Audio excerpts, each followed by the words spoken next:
यही वजह है कि आज अमेरिका भी अगर किसी के साथ मिला हुआ है तो इन यहूदियों के साथ मिला हुआ है। लेकिन बड़े अफसोस के साथ ये बात कहनी पड़ती, हम मुसलमान भूल गए अपने किरदार को।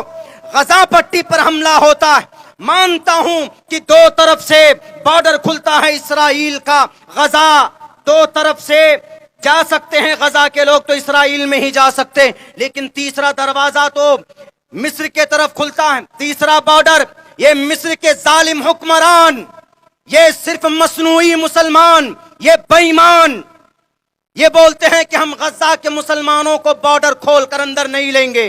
क्यों? गजा के मुसलमानों के लिए वो जमीन है वहां पर। अरे जमीन है लेकिन जालिम जुल्म कर रहा है, उसकी मदद करो।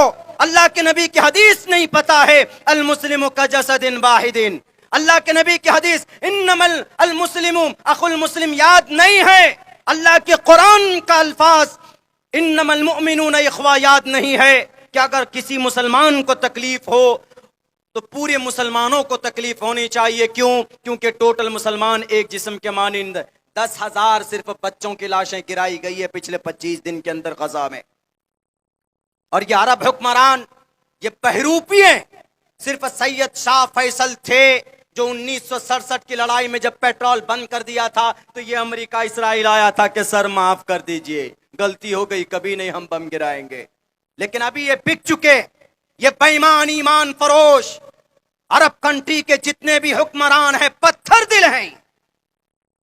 क्यों नहीं आपकी आवाज निकलती? सिर्फ जनाब विरोध में एक ट्वीट कर देते। नहीं चाहिए आपका ट्वीट, नहीं चाहिए आपका ये विरोधाभास, ये इतना बड़ा लिटरेचर। अमली एतबार पे मदद करो गजा के मुसलमानों की। मासूम बच्चा है, पेट में है, माँ की डिलीवरी का टाइम हो गया है, लेकिन उस माँ को मार दिया जाता है, बच्चे को फिर बाद में डॉक्टर लोग निकालते हैं। 6-6 महीने का बच्चा, उनके चीथड़े मिलते हैं, पूरी दुनिया बैठी हुई, और फिर बदनाम मुसलमान की मुसलमान आतंकवाद है। दुनिया वालों है तुम्हारे अंदर ताकत की, पूछो अमेरिका से, इसराइल से कि पिछले 25 दिन में तुमने 10,000 बच्चों की लाशें गिराई, क्या ये टेररिस्ट नहीं है? ये दहशतगर्द नहीं है? कौन से मुसलमान ने शरीयत का नाम लेकर यह कहा कि इंसानों को मारना यह आजादी है? कुरान में नहीं है, शरीयत में नहीं है। हम हमेशा मुखालफत करते हैं किसी इंसानों पर, अगर कोई कहीं की इंसानों पर कोई जुल्म करता है तो, लेकिन दुनिया खामोश तमाशाई बैठी हुई। नहीं जनाब, क्यों? वो ताकतवर है, ताकतवर। आप भी अपने बच्चों को ताकतवर बनाओ। अल्लाह ने आपको कहा है वअंतुमुल आलौन, तो अपने बच्चों को आप जब तक तालीम नहीं देंगे, मैं आपको पत्थर पर लिख कर देने के लिए तैयार हूं। यू कांट बी सक्सेस, आप कामयाब नहीं हो सकते। क्यों? अल्लाह के नबी को अल्लाह ने कहा इक़रा, पढ़ो, तलबुल इल्मी फरीज़तुन अला कुल्लि मुस्लिम। हमारे सीमांचल में कितना बच्चा पढ़ने वाला? बहुत कम। जिहालत बहुत है हमारे सीमांचल। बाहर से जब मैं यहाँ आता हूँ, पिछले 10 दिन में गुजरात में 5 दिन रहा मैं, भोपाल में 2 दिन रहा मैं, और महाराष्ट्र में 3 दिन रहा मैं।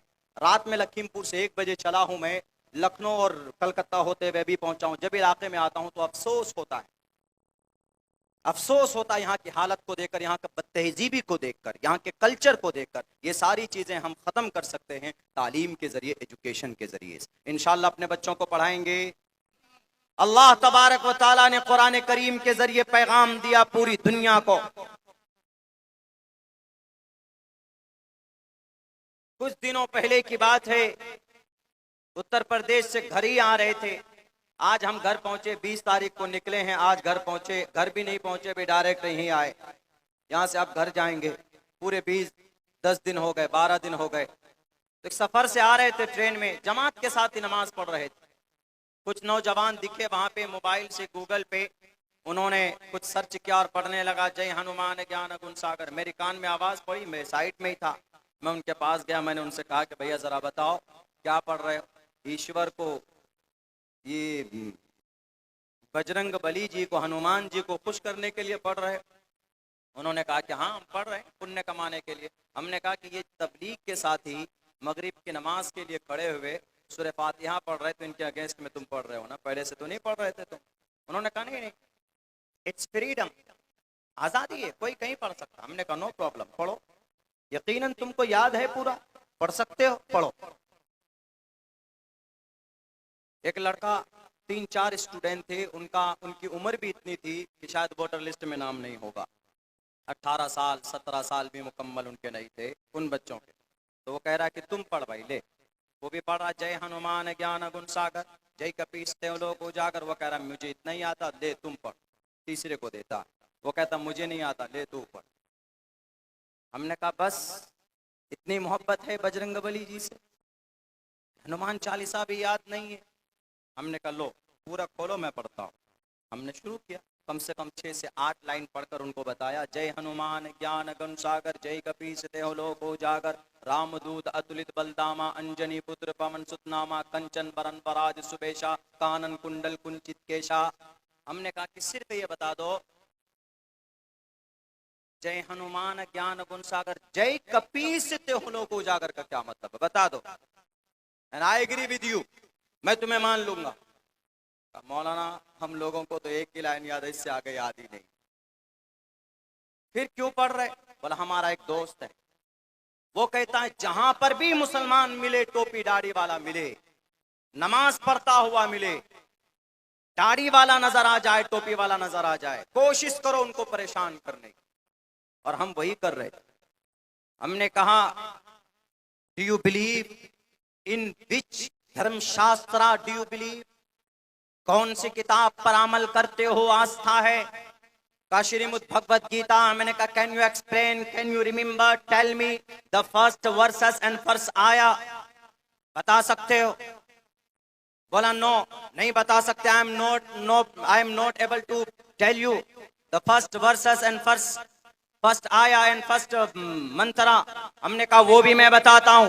धर्म क्षेत्रे कुरुक्षेत्रे समवेता युत्सवः मामका पांडवा किम कुर्वत संजया। हमने कहा है कि नहीं, मैं जितना अपने कुरान को जानता हूँ उतना तुम्हारे शास्त्र को जानता हूँ।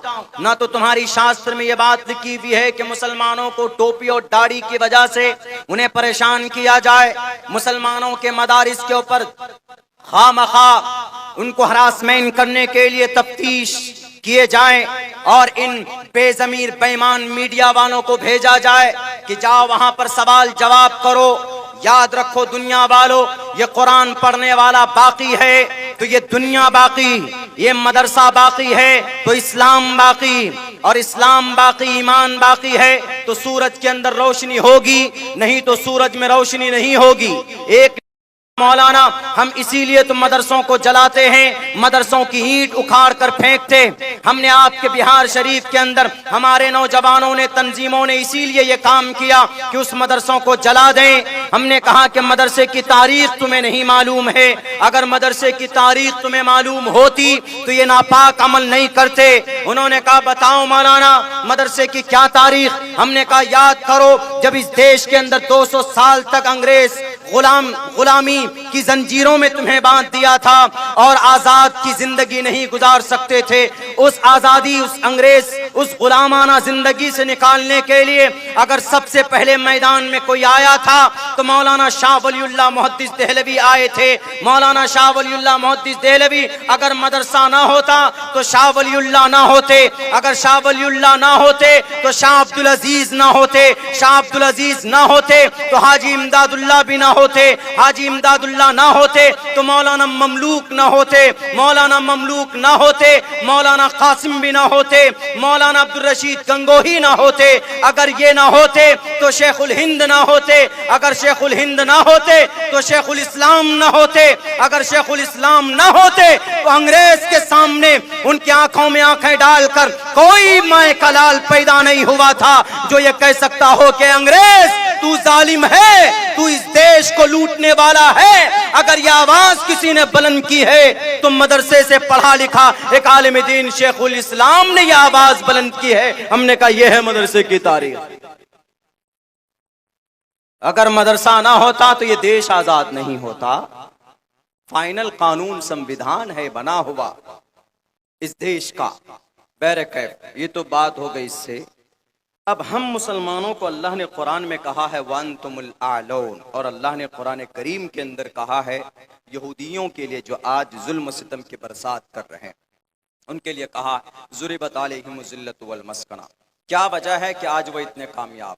अल्लाह ने कहा वो जलील और रुस्वा है। और हमारे लिए कहा वअंतुमुल आलौन, तब भी जेल में सबसे ज्यादा मुसलमान, लुटने पिटने वाला सबसे ज्यादा मुसलमान, जुल्म तशद्दुद के बाजार में बिकने वाला सबसे ज्यादा मुसलमान। What's reason? यहूदी शादी के पीछे नहीं भागता, यहूदी अपनी जिंदगी के पीछे नहीं भागता, वो अपनी तरक्की के पीछे भागता है।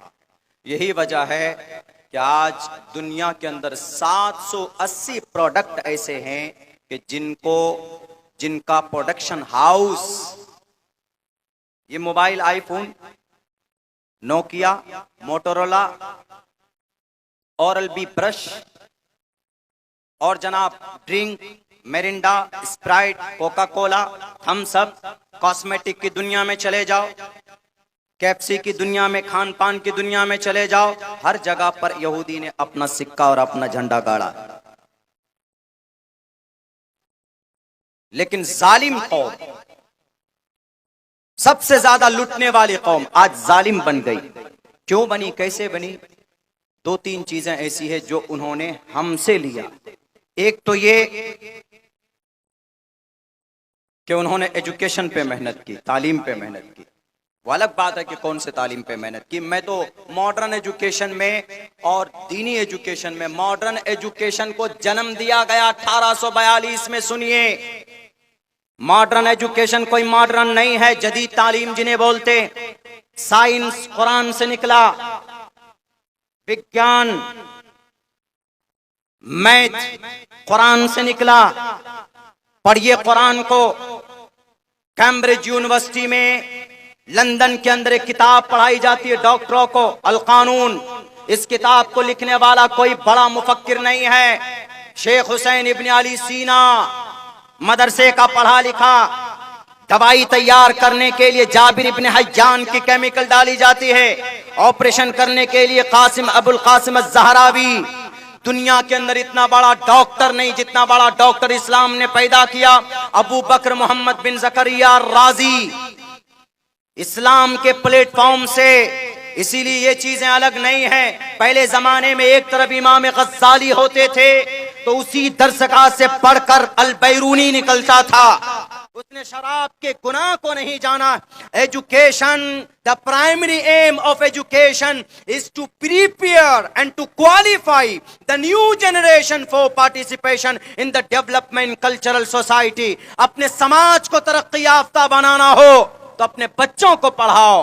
500 रुपए 300 रुपए किलो का जो गोश्त और मांस मछली खाते हैं उन्हें त्याग दो। अपने बच्चे हमारी कदमों पे आकर न झुक जाए इन यहूदियों के तरह। 18 तंजीमें काम करती यहूदियत में, जिद्दत पे अलग और जनाब सोशल लिफाई काम में अलग। कौन? ये यहूदी।